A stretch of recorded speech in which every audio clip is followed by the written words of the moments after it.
Mesdames, Messieurs, bonsoir et merci de suivre ce journal sur BSI TV. Les discussions sur les arrangements particuliers tournent en rond. La majorité comme l'opposition campent sur leurs décisions en ce qui concerne le mode de désignation du futur Premier ministre pour la transition. Mais l'opposition signataire de l'accord du 18 octobre appelle les deux partis à faire preuve de bonne volonté et de bonne foi, car le peuple n'acceptera pas que le pays soit bloqué pour une question de positionnement. Et puis désormais, les embouteillages vont être gérés à Kinshasa.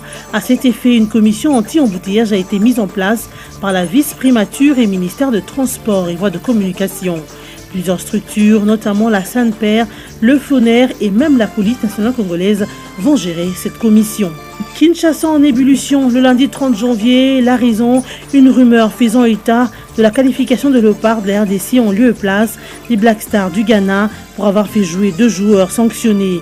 Faux et archi-faux, la RDC est bel et bien disqualifiée de la CAN Gabon 2017. Pourtant incertain il y a quelques semaines, la présence de combattants de l'ex-M23 sur les territoires congolais se confirme. Les rebelles du M23 sont bel et bien au nord Kivu. Entrés par la frontière congolo-rwandaise du secteur Bugeshi il y a peu, les rebelles de l'ex-M23 se sont réfugiés dans les camps de Mudende. D'après certaines sources, le déshélicoptère de la RDC touché à l'est du pays serait une preuve de leur présence. C'est lors d'une nouvelle opération menée par les FARDC sur les lieux où s'est écrasé le 2 hélicoptères de la RDC ciblés par les M23 que l'armée congolaise a confirmé la présence du M23 sur le lieu. Une surprise qui s'est transformée en escarmouche entre le M23 et les FARDC, faisant plus ou moins 4 morts. Un Rwandais a aussi été capturé par les FARDC, une preuve de plus de leur présence sur le sol congolais. Soulignons par ailleurs que les pilotes de 2 hélicoptères, dont un étranger originaire de l'Europe de l'Est et le numéro 2 de l'opération Sukola 2, ont succombé dans ce combat. Il semblerait que les 2 autres pilotes du 2e hélicoptère, qui ne s'étaient pas écrasés totalement, ont été capturés par les M23. Les arrangements autour de l'accord du 31 décembre n'évoluent toujours pas. Majorité opposition campe sur leur position, notamment sur le mode de désignation du Premier ministre du gouvernement de la transition. Alors que les réunions en commission se poursuivent, le Front pour le respect de la Constitution pense que l'objectif principal de ces pourparlers a été détourné.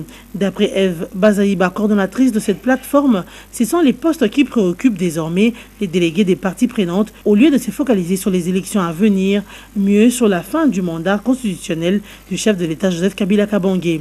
Du côté de la majorité présidentielle, l'on pense que le rassemblement lutte pour le positionnement au sein du prochain gouvernement. Selon Lambert Mende Malanga, un des négociateurs de la MP pour parler de la Sanko, il y a eu de la tromperie de la part de ceux qui prétendaient vouloir aller aux élections, défendre la Constitution et le peuple congolais.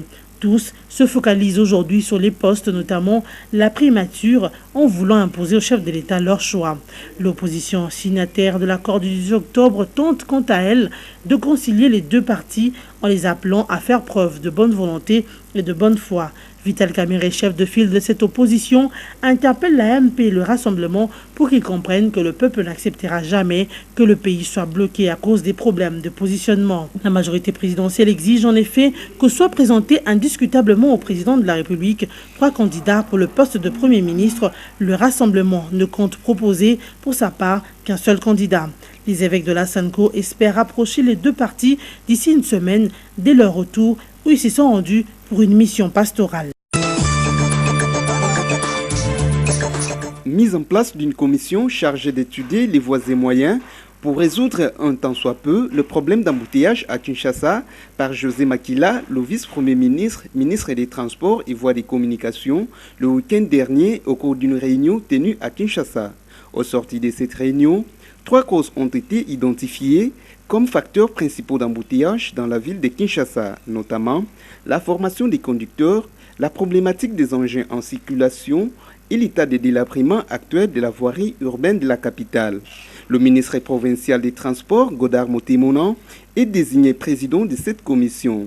Le commissaire provincial de la police nationale congolaise pour la ville de Kinshasa, Célestin Kanyama, les directeurs généraux de la Commission nationale de prévention routière, SENPER, ceux de l'Office des voiries et traînages, du Fonds national d'entretien routier, FONER, de l'Agence congolaise des grands travaux, ACGT, et du représentant de l'association congolaise des chauffeurs ASECO font partie de cette commission. Ils ont été chargés de présenter dans 48 heures des propositions concrètes susceptibles de résoudre cette problématique d'embouteillage. Les participants ont, en urgence, formulé des recommandations jugées nécessaires pour atténuer l'ampleur des embouteillages. Il s'agit notamment de veiller à l'octroi des permis de conduire en ne délivrant ces documents qu'aux candidats qui remplissent les conditions requises. Il a été demandé également à la CNPR de présenter la liste exhaustive de tous les centres de formation des conducteurs dits auto-écoles opérant dans la capitale congolaise.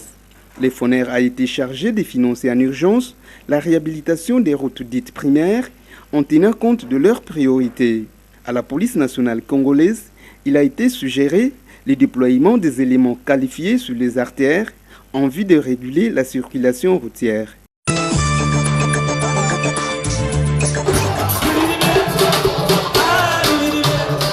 Organisé à Goma, dans la province du Nord Kivu, le festival Amani a commencé ses préparatifs depuis quelques jours en prévision de sa 4e édition qui se tiendra du 10 au 12 février prochain. Selon les organisateurs de cet événement à caractère socio-culturel, 36 000 personnes sont attendues pour cette édition. Notez que cette grande manifestation qui vise principalement à promouvoir la paix et la réconciliation dans la partie est de la RDC, a prouvé que la région de l'Est regorge des endroits extraordinaires et qu'elle a un grand potentiel du développement. La 4e édition du festival Amani vise plus encore à faire la promotion de l'entrepreneuriat des jeunes en leur offrant un espace d'expression et d'innovation, a expliqué Éric Delamotte, l'initiateur de ce festival de chant et de danse. Pour cette 4e édition, le festival Amani a pour invité les musiciens Jibin Piana du Wenge Musica BCBG et Jean Roubal Kalala qui vont prester au cours de la manifestation.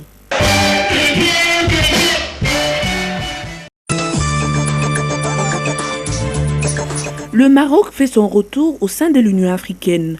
Après 33 ans depuis son départ, le Maroc retourne dans la grande famille africaine à l'occasion du 28e sommet de l'Union africaine tenu à Addis Abeba, en Éthiopie.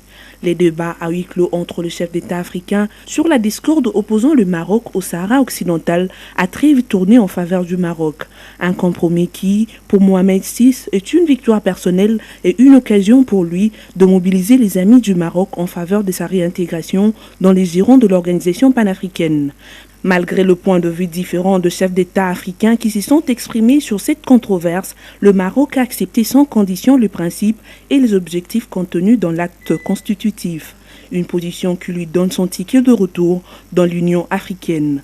Pour certains chefs d'État, la rentrée du Maroc au sein de l'Union africaine va davantage consolider l'Afrique. Rappelons que Rabat a quitté l'Union africaine en 1984 pour marquer son désaccord sur le dossier du Sahara occidental, d'où son retour est un événement historique pour l'organisation panafricaine. Une rumeur a circulé dans la capitale congolaise le lundi 30 janvier 2017, rumeur selon laquelle les léopards de la RDC seraient qualifiés à la place de Black Star du Ghana parce que ceux-ci ont aligné 2 joueurs qui avaient reçu 2 cartons jaunes lors des précédentes rencontres. Plusieurs quartiers de Kinshasa ont vibré au rythme de cette rumeur. Pendant l'international congolais, Firmin Moubélé a rejoint le même lundi 30 janvier le club de football français de Stade Rennais. Selon le site de Stade Rennais, le Congolais s'est engagé pour 3 saisons et demie pour renforcer le secteur offensif du club. Pour rappel, l'ailier congolais notamment distingué lors de la CAN 2017 en tant que passeur décisif face à la Côte d'Ivoire et meilleur buteur contre le Togo avec 3-1 le mardi dernier.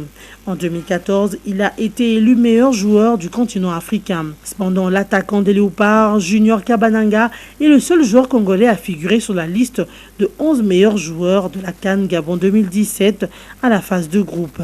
Sociétaire d'Astana, Junior Kabananga a marqué 3 buts et reste jusque-là le meilleur buteur de cette compétition. Première réelle occasion de la RDC, la première réelle offensive. Regardez cette communion avec le public. Et les Léopards qui prennent l'avantage, 1-0. Oh, il a fait parler la puissance.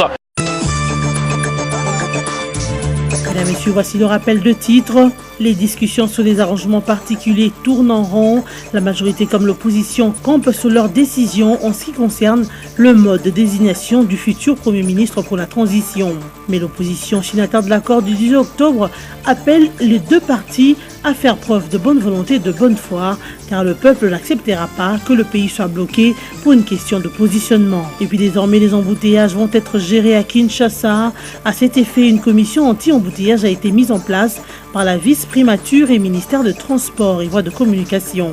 Plusieurs structures, notamment la Sainte-Père, le FONER et même la police nationale congolaise vont gérer cette commission. Kinshasa en ébullition le lundi 30 janvier. La raison, une rumeur faisant état de la qualification de Léopard de la RDC en lieu et place des Black Stars du Ghana pour avoir fait jouer 2 joueurs sanctionnés.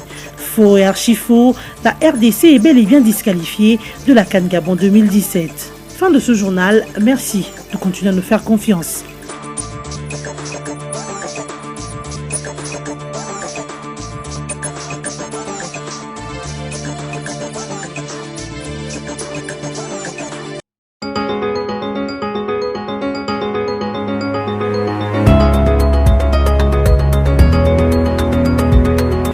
Cette revue de presse qui tourne sur l'actualité à la Sainte-Cour, arrangement particulier, majorité, rassemblement, pas de rupture, écrit la prospérité.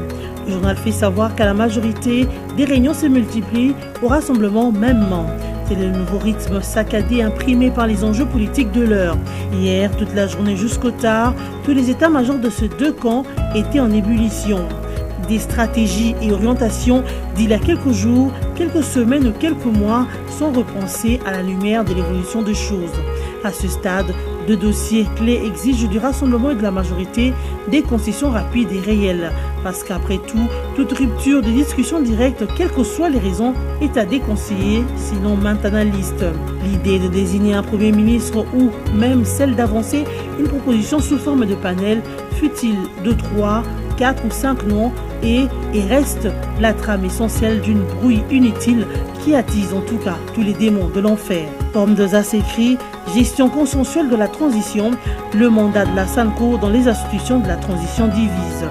Dans son argumentaire, l'opposition estime que la Sainte-Cour, pour avoir piloté les pourparlers du Centre de Cézanne, a le droit de mandater ses représentants dans certaines institutions de la transition. En l'occurrence, le Conseil national de suivi, réputé structure d'appui à la démocratie. Outre le fait que la présence des évêques sera un acte de reconnaissance pour le travail abattu, cette implication constituerait une garantie de plus pour la mise en œuvre de l'accord. Récompense, fière chandelle, s'interroge le journal. En tout cas, on ne devrait sans doute pas être loin de là. Quoi que l'on dise, les raisons avancées par l'opposition paraissent à certains égards bien fondées. Cependant, les analystes désintéressés pensent qu'il y a des réserves de voir les évêques catholiques participer à la gestion de la RDC pendant la transition. La première réserve tient, selon eux, à la laïcité de l'État congolais consacrée dans l'article 1er de la Constitution du 18 février 2006. Au terme de cette disposition, le Constitution déclare sans équivoque que la RD Congo est un État laïque. Autrement dit, il n'existe pas de religion d'État en RD Congo. Moralité, tout Congolais est libre de pratiquer la religion de son choix. Et de son côté, Radio Okapi note RDC, Vital Kamerhe appelle la majorité et le rassemblement à faire preuve de bonne foi. Vital Kamerhe, chef de file de l'opposition signataire de l'accord de l'Union africaine, appelle la majorité présidentielle et le rassemblement de l'opposition à faire preuve de bonne foi pour signer l'arrangement particulier qui fixe les modalités de mise en œuvre de l'accord politique du 31 décembre. La signature de ce texte prévu samedi 28 janvier dernier n'a pas eu lieu, faute d'un compromis notamment sur le mode de désignation du Premier ministre qui va diriger le gouvernement pendant la transition. Il appelle les délégués au dialogue à ne pas donner l'impression d'être allés aux discussions politiques pour avoir des postes sans élection et y demeurer éternellement. L'opposition signataire de l'accord de l'Union africaine promet de veiller sur cette question. Les catholiques dans le porte-monnaie de Katumbi à Lubumbashi, écrit congovirtuel.net.